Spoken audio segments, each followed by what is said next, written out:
o un instante, ¿cierto? Dejar todo por la causa del Señor, para estar en la presencia del Señor. Amén. Hoy vamos a hablar un poquito sobre algunas cosas que están sucediendo, ¿cierto? Que son señales que nos da la Biblia, que es antes del fin. Y creo que eso es lindo, de que nosotros sepamos de que Dios nos tiene en cuenta. Mayormente cuando uno estudia la Biblia, ¿verdad? Estudiamos la Biblia, entonces nos damos cuenta de que Dios a sus hijos, a los que le creen a Él, nunca los deja sin, o sea que va a acontecer algo y nunca el Señor se olvida de avisarnos con anticipación a nosotros. Amén. El Señor nos avisa. Amén. Y creo que hace esta palabra, estamos en el 2012, ¿cierto? Que hace 2018 años más o menos que se anunció que nació Cristo, porque Jesús nació aproximadamente en el año 6, nació Jesucristo aproximadamente, y como venían bajando antes los años, no subían como ahora, sino que venían bajando para abajo, venían como restando, o sea que en una palabra no cumplían años ante la gente, venían restando años. Nosotros ahora nosotros venían bajando y ahora nosotros vamos subiendo. A ver, vamos a hablar un poco, quizás por ahí algún día, de esto, de los que los otros bajaban, nosotros vamos subiendo. Gloria a Dios. Venían bajando, y aproximadamente en esa Biblia que tiene mi esposa, la pastora, está ahí donde dice que Jesús nació en el año 6 antes de Cristo. Ahí nació Él. Y desde ese entonces, ¿cierto? Estamos en el 2012, aproximadamente 2018 años que nació el Señor Jesucristo. Pero de anterioridad ya nos venía a anticipar, ya venía avisándole a la gente Dios, por intermedio de profetas, de hombres de Dios, venía avisándole de que venía un Salvador. Amén. De que venía un Salvador, de que los iba a librar, que los iba a sacar de todas las cosas malas que el pueblo estaba pasando. Y ahora, ¿cierto? Dios también nos avisa. Eso fue para los tiempos antiguos. A los antiguos le avisaba que venía un Salvador, ¿cierto? Y todas esas palabras nos sirven también a nosotros, de que el Salvador ya está, o ha estado aquí en la tierra, ¿verdad? Y entonces, pero nos ha dicho también ahí, cuando Él estuvo en la tierra, todas las cosas que iban a suceder. Amén. Antes de que sucediera el fin, antes de que llegara el fin. Entonces nos ha dejado trazado un camino, nos ha abierto un camino para que nosotros podamos seguir ese camino, ese es el camino de la salvación, ¿verdad? Hay muchos caminos que al hombre, ¿cierto?, le puede parecer que es correcto, que es cierto, que va bien por ahí, que va seguro, pero por ahí puede tropezar y caer al precipicio, ¿verdad? Entonces, pero este camino que nos abrió el Señor, que nos dice que por ahí vamos, entonces es un camino seguro, que podemos ir a la salvación. Pero también hay trampas que nos ponen, ¿cierto?, ahí en ese camino. Pero Dios ya las descubrió. Diga conmigo, Dios ya las descubrió. Entonces Dios las descubrió, sabe dónde están esas trampas, entonces Dios nos avisa a nosotros. ¿Y cómo nos enteramos nosotros? A través de la lectura y la meditación de la palabra. Amén. Y vamos a abrir nuestras Biblias en el libro de Marcos, en el capítulo 13. Gloria a Dios. Ahí vamos a leer la palabra. Marcos capítulo 13, del versículo 3. Gloria a Dios. Vamos a leer algunos versículos. Gloria al Señor Jesús. Marcos capítulo 13, versículo 3, dice así: y se sentó en el monte de los olivos frente al templo. Y Pedro, Jacobo, Juan y Andrés le preguntaron aparte: dinos, ¿cuándo serán estas cosas? ¿Y qué señal habrá cuando todas estas cosas hayan de cumplirse? Jesús, respondiéndole, comenzó a decir: mirad que nadie os engañe, porque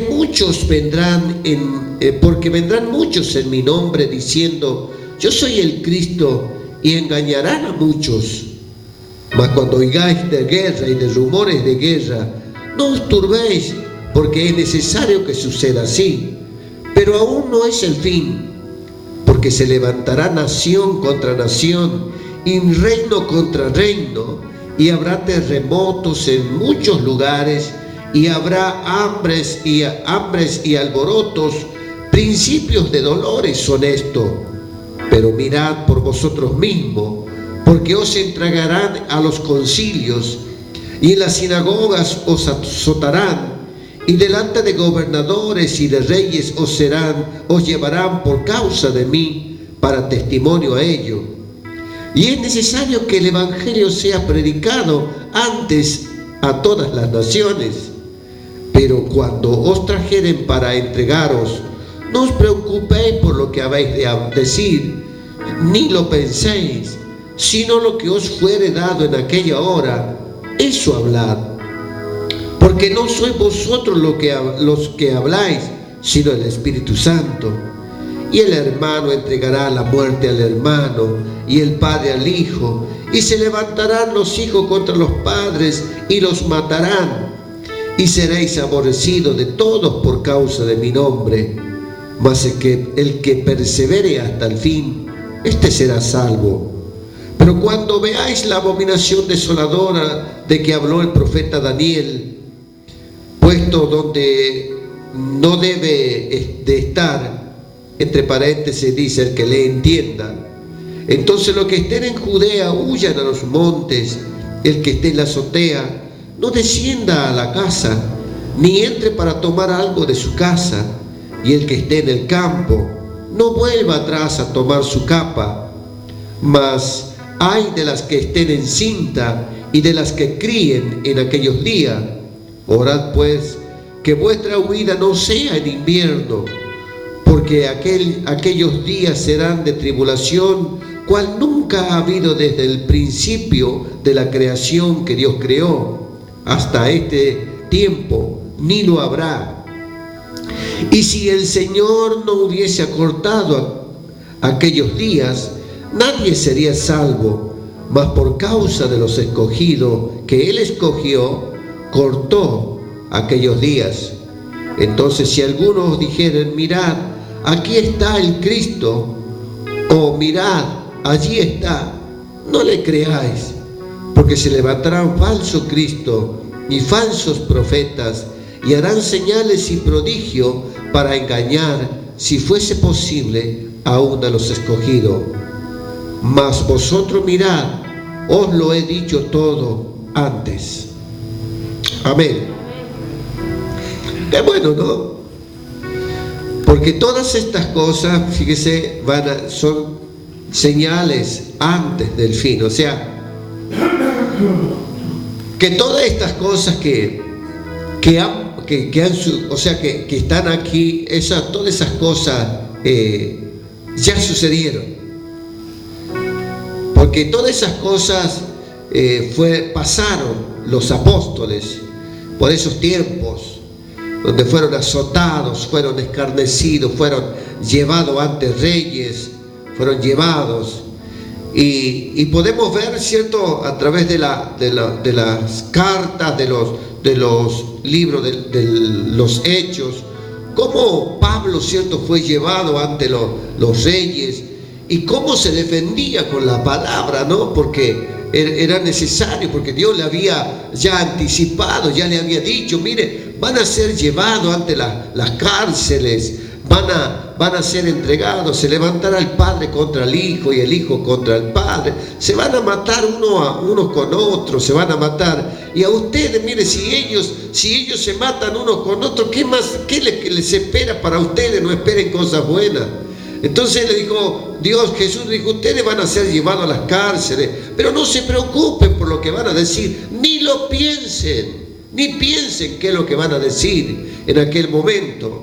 Entonces, fíjese usted, pero para que Dios pueda hablar por intermedio nuestro, porque no es tan solamente que yo venga a la iglesia, esté orando, es cierto, pero no lea la Biblia, no busque la comunión con Dios, no busco la revelación, ¿cierto? De que Dios, o sea, la palabra del Señor no la busco, ¿cierto? No trato de interpretar la palabra. Entonces, ¿cómo Dios puede hablar por intermedio nuestro?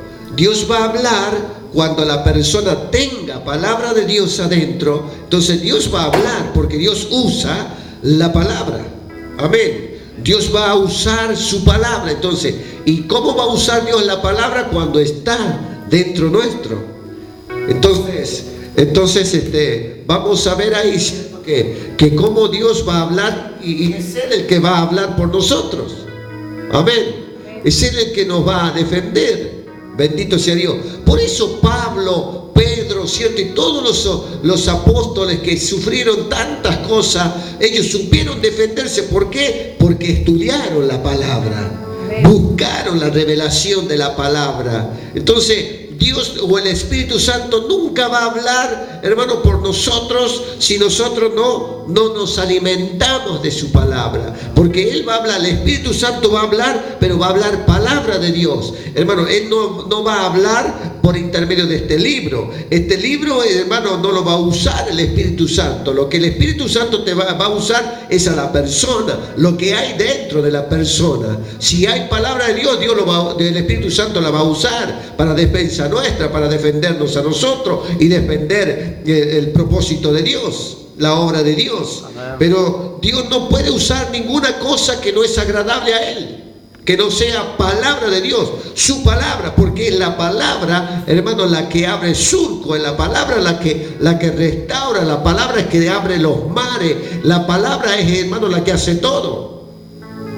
Amén. Entonces el Espíritu Santo va a obrar, hermano, cuando yo me interiorice en la palabra, yo me sumerja en la palabra, hermano, la estudie, la coma, la mastique, hermano, me alimente de esa palabra, le saco todo el sabor, hermano, toda la vitamina a la palabra, hermano, y eso se va a alimentar mi alma, y el Espíritu Santo va a usar esa palabra. Amén. Mire, dice que antes de esas cosas, dice que tendría que predicarse el Evangelio en todas las naciones. Amén. Se tendría que predicar el Evangelio.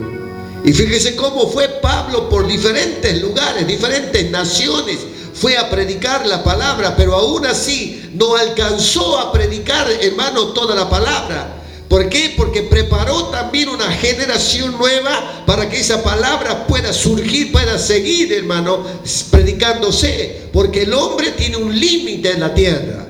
El hombre, hermano, no es eterno aquí en la tierra. Entonces, Pablo tuvo un tiempo de nacimiento y un tiempo que tenía que dejar ya esta tierra. Entonces no lo pudo hacer Pablo solo, hermano, los 12 apóstoles nada más solo, hermano, predicando la palabra. No, se necesita mucho más gente preparada, hermano, para predicar la palabra. Entonces tuvo que irse Pablo, se terminó la vida aquí en la tierra de Pablo. Entonces Dios lo llevó, pero nos encomendó a nosotros Dios para que nosotros sigamos predicando la palabra. Amén. Y hay que predicar la palabra a toda criatura en el mundo. Bendito sea Dios. Amén. Ese es el propósito de Dios.